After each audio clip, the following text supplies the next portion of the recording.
How long were you in India for? For a while, or? Yeah, for 2.5 months. Okay. So when you came back to Germany, you were still meeting the Hare Krishna guys. Yeah. What happened then? So this searching for the spirituality, and then seeing the idols and knowing this isn't right. This is your spiritual talking. I read a few of the books, like the Srimad Bhagavatam and the Bhagavad Gita. I literally prayed, like in the Quran there's the example of a sailor being at sea and the boat is... SubhanAllah, yes. So this is the image, yeah? So I didn't know what to do, so I prayed to God, to show me what's the correct path, because I had a few attempts on myself, but I felt crashed, kind of. Yeah. And 1 month later I was a Muslim.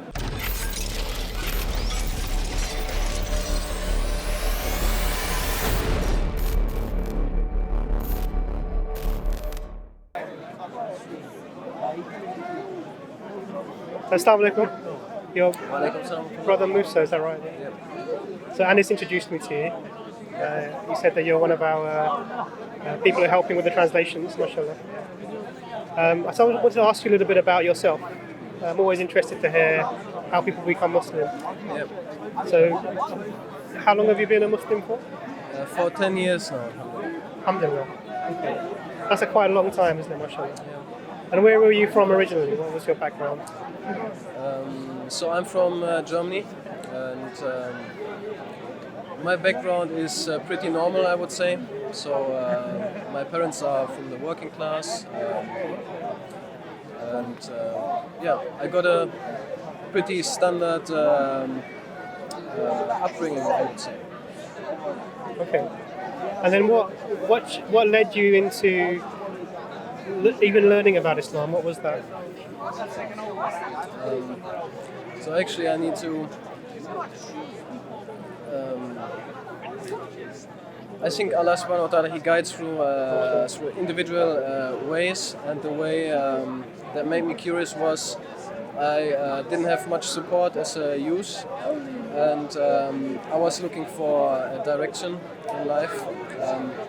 When I looked at people around me in the society, I didn't see role models that I would like to follow. And the one main thing was, no one really did explain, like in the older generation, why they would do what they do. Everything seemed, and I was inquiring them, but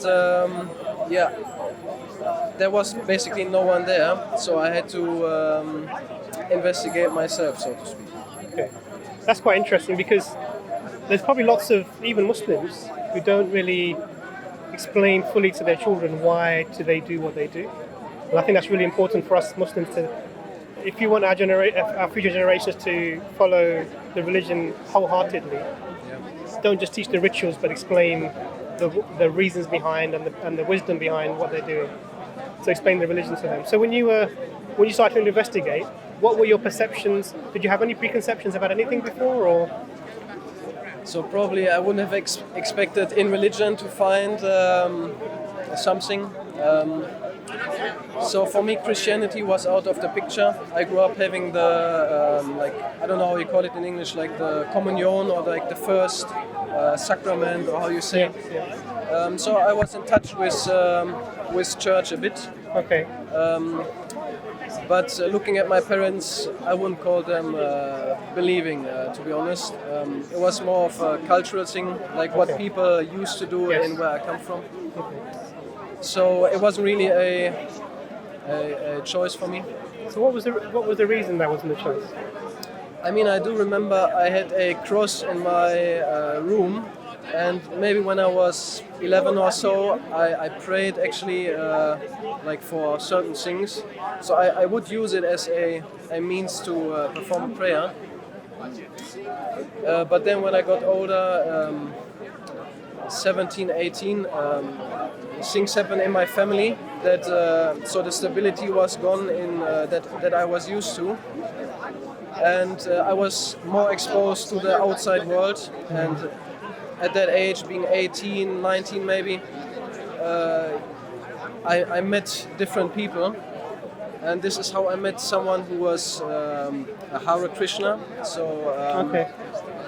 So that was quite interesting for me. He gave me a book, and it was about life after death, and yeah, I was interested in questions like, do we have a soul? Is there a life after death?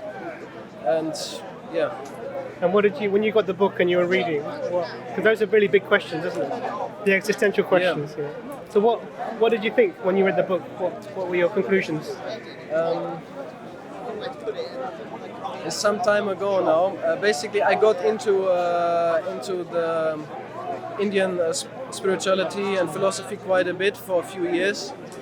So I connected with them as well. So they're very nice people, mashallah. So Alhamdulillah. very. Walaikum salam. Oh yeah, you're good. Okay. So just asking Musa about his story. So just telling me his journey so far, mashallah. So he, just to summarise very briefly. So he. Sorry. So when I don't mean to hog the I don't mean to hog the camera. Sorry. So we're sort of at the stage where Brother Musa said he started reading some books from some Hare Krishna people that he met. I was asking the existential questions: do we have a soul? You know, what is the purpose of our life, and these sorts of things. And I was just asking, what were your thoughts and conclusions when you were reading that book? So I would say at that time my thinking wasn't very mature. So I was very open, and I absorbed a lot. So you weren't critical. Only later I would, for example, look at the deities, like they have deities, and the ideas they have around that, and I wasn't comfortable with that. But actually, I went to India. Yeah. Oh, mashallah, okay. So I took this as a stepping stone for me. After school, I took a time out. Okay. And, so I had the possibility to go to India, and I wanted to experience a society that where spirituality has a place. And I knew about I had some ideas about how that might look like. So you mentioned to me earlier that you found there wasn't any spirituality in Germany, or you didn't feel it. I mean, I can't talk about all of Germany. Maybe my experience is unique, but I would say so. Yeah, it's probably the main thing I notice at the moment would be, I would call it Buddhism. I'm not sure if it's proper Buddhism. I've never really investigated this. Okay. So then you're in India. You went to experience the spirituality there. What did you find? First of all, I got out of the life I was out of my normal life. Yeah. So I met a lot of people, a different environment. Sorry, there are people shouting in the back. We get a lot of shouting. Speakers call it. So you got out of your normal routine of what you were believing, what you were doing. Is that right? Yeah. Alhamdulillah. But obviously, being younger, and it wasn't like I wasn't following a straight idea or so. Before having this, I was also reading books about philosophy or other things. So I don't actually remember what really happened after my journey. It was broadening my perspective, and I still met with the Hare Krishna guys back in Germany, and that's okay. So you how long were you in India for? For a while, or? For 2.5 months. Okay. So when you came back to Germany, you were still meeting the Hare Krishna guys. Yeah. What happened then? What did you? So then. Sorry, did your need for the spirituality, was it fulfilled in India? Did you find it was enough? No, in a retro perspective view, I wouldn't say so. So then things came in the way, like my apprenticeship. So basically, in my normal life, I had to pursue like worldly goals, and then so the thing that made me part from that was when I was on my own in a different city in Germany, and I went to a Hare Krishna temple, and they had a huge altar, like the table with the deities. And when I looked at that again, and I didn't know anyone, it didn't fit with me well. So that was the time when I knew for myself, this is nothing that resonates with me. Like doing the worship in front of these. Like this is your fitra calling, isn't it? So this searching for the spirituality and then seeing the idols and knowing this isn't right. You know, this is your fitra talking. I mean, I read a few of the books, like they have the Srimad Bhagavatam and the Bhagavad Gita. Is actually one of the books I read quite a lot. Okay. So I do value their tradition. Yeah, so that's like I do respect that. Of course, but right. at that point, that was my personal experience. Where I kind of left it. So then what happened? What was your? So you've left this now. Yeah. You know, it doesn't feel right to you. Yeah. So what was your next step? Then, so my life wasn't going the way I wanted it to be or expect. So basically, I wasn't feeling very well. And at that point, I simply did a prayer. Yeah, so I didn't have much at that time, and I literally prayed, like in the Quran, there's the example of a sailor being at sea and the boat is. Subhanallah, yes. So this is the image. Yeah. So I didn't know what to do, so I prayed to God, to show me what's the correct path. Because I had a few attempts on myself, but I felt crashed, kind of. Yeah. And 1 month later, I was Muslim. So I do see this prayer was very important.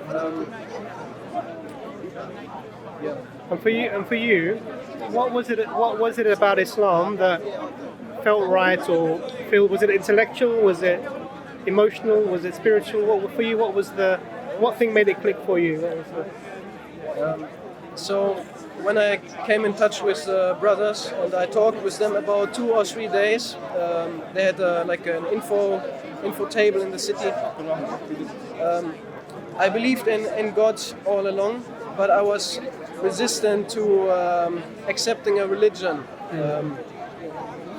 But the main argument why I accepted Islam was as a proof in this life. So speaking the Shahada, the testimony of faith, as a proof for me when I stand in front of God. Subhanallah. So basically, I was standing there and arguing with the brothers for some time, and I had no more argument against myself. So I needed to. It was time for me to step forward and create an argument for myself. When I basically saying I believe in God, what was the proof?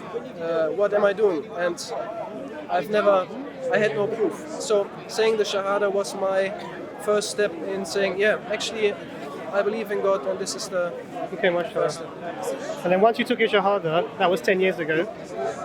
What's your journey been like with your family? How did they know about it? Did they react well to it? I would say there were other things going on in my family. So my being a revert wasn't the main theme at that moment. Still, it has never been, to be honest. So there was a lot of silence about it till today. So that was the are your family accepting today, or still they remain quiet about it only? So I married, being 2 years into the religion. So I married my wife. She was born in a Muslim family, and we have children. So eventually my family has sees this is my path in life. So naturally they're accepting this. Alhamdulillah. So I know that was personal, so Jazakallah khair for telling me that. If there are people out there, similar background, for people who see something they identify with what you were going through, this need for spirituality, or maybe being intellectually convinced of something in terms of why we're here. Do I have a soul? What is it all about? Any advice you would give to them? Anything you want to tell them from your experience that you think was useful for you, that they might be benefit from?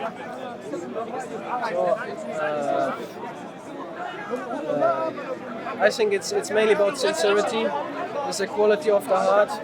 I mean, we are not safe as Muslims as well. Like, we are trying to purify ourselves, and we return to Allah subhanahu wa ta'ala in repentance frequently, because otherwise it's very easy to become arrogant and so on. So trying to be sincere of whatever we are looking at.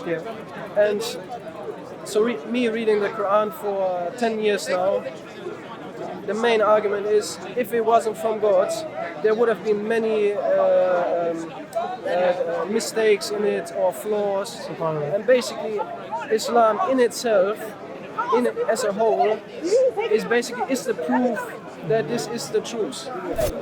So, I mean, we can't show you God like part the clouds or something, but really looking at it, it affects emotionally, intellectually. So that's quite profound. We need to look at it with sincerity and being open to it. That's a really deep message. So it's being sincere, investigating, and realizing you'll make mistakes, but turn back to God every time. And I mean, Allah says Himself, He guides those who repent to Him. So if anyone is already maybe a bit inclined towards investigating, they should make their own prayers, and basically it's not us who convince them, it's Allah who guides the people. So they will find their own proofs in their own journey, and don't be ignorant to them, because this is where people differ from each other. They're the ones who are sincere, who accept the truth when it comes to them, and there are those who reject it. And may Allah make us sincere and. Amen. But I really appreciate you telling me everything, and I think I learned a lot from that. And I think there's people probably now who are in the position that you're in. We don't know who will watch this and see this. And may Allah sort of use your journey to inspire other people to also take the investigation that you undertook, and inshallah bring them to Islam as well. Jazakallah, brother. I really appreciate it. Thank you. I really appreciate it. Alhamdulillah.